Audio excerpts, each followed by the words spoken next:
Биз мындан кийин эми сессиянын саясий эркин күтөбүз.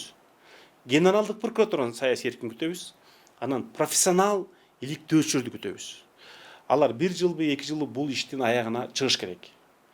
Эгер бир жуманын ичинде ушул маселе добушка коюлуп 80 добуш ала албай калса, анда парламент таркоого туура келет. Себеби алар өзлөрү демилгелеген маселенин аягына чыга алган жок. Муну коомчулук карап турат.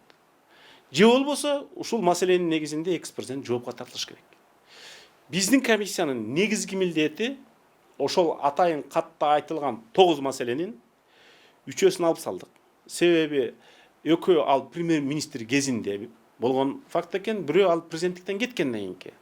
6 факт. Мурдагы кылмыш кодекси боюнча 6оосу тең өтө оор кылмыш болуп эсептелинет. Жаңы кылмыш кодекси боюнча 4 өтө оор кылмыш кодекси эсептелет.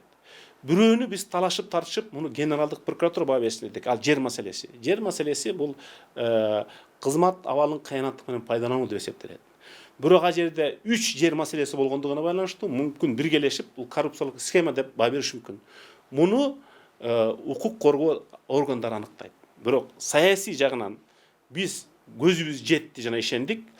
Чын эле экс-президент Атамбаев президент болуп турганда бийликти, эң бийик бийликти кыргыз элинин укуктарын жана конституциядагы адам укуктарын колдоого эмес, камсыз кылууга эмес, өзүнүн жеке баюусуна, саясий оппоненттеринен өч алууга пайдаланган.